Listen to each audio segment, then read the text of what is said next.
$50,000. This is how much it costs to get married to a permanent resident or a Canadian and file for spousal sponsorship and get a PR in Canada.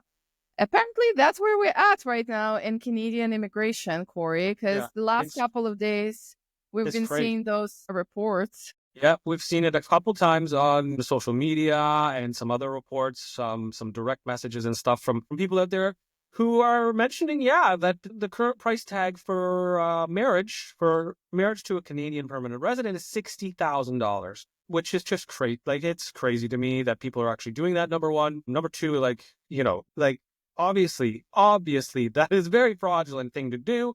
And you're causing major problems for yourselves and for others. I can't even, you were just saying that we were having LMIA fraudulent problems, and now it's turned into, sponsorships and fake marriages, all for permanent residence means. Yeah, what I said before we hit the button record is that now you cannot pay for LMIA to get a PR. Now you're paying for the marriage to get a PR. Apparently, that's just a new LMIA, right? And that's just crazy. Yeah.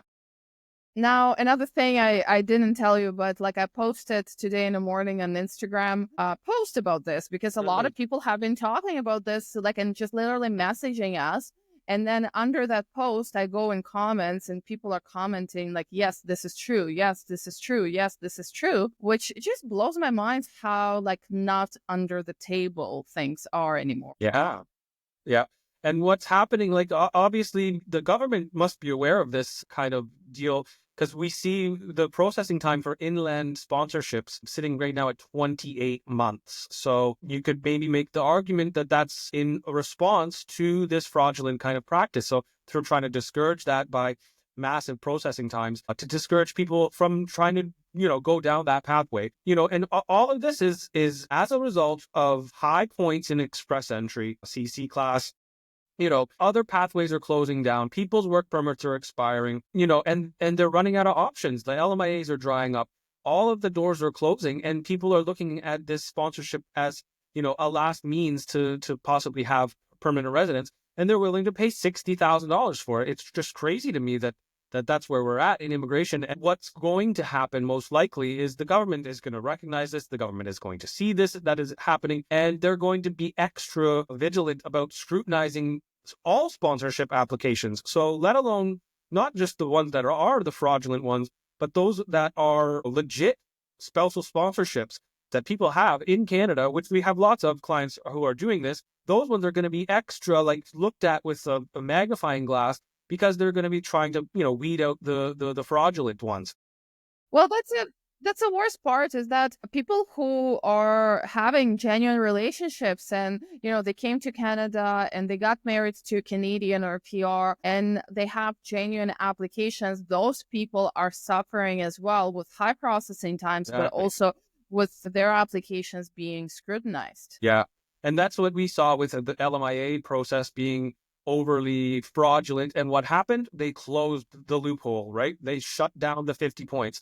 So what will happen with sponsorships? We don't know, but you could see a massive change in the program. We don't know what IRCC's response will be. We know right now, obviously, processing times jumped. So that's step one, but we're not sure. Maybe there could be other, changes in the program to root out the fraudulence.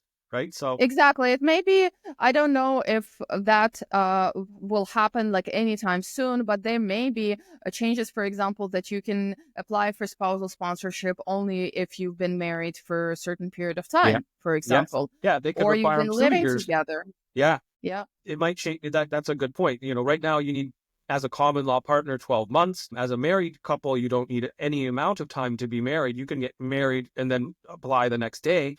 But maybe some kind of changes where, 12 months common law is not enough. Now they want 2 years maybe, or now they require at least 1 year of marriage before applying. Who knows what changes could come out of this? Yeah.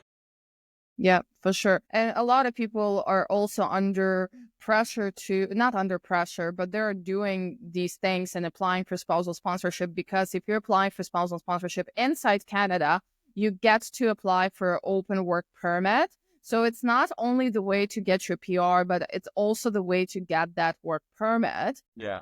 So we'll see Yeah, that's what I was sorry. I was just going to say that's what incentivizing people to do this. Number one, they look at their situation. My PGWP is expiring. I have no pathway. I have no LMAA. I have no one's giving me an LMAA job, no, work permit. You know, those doors are closing. And yeah, it's becoming desperation, I think. And people are willing to, you know, literally pay the $60,000, keep working and to keep, you know, staying in Canada. It's crazy that's where we're at. Yeah. Yeah, well, we'll see how this develops over time, because I'm sure just in no time we'll see reports from CBC about this, and we'll see these news coming up like even more and more. So we'll see what the government's response to this will be.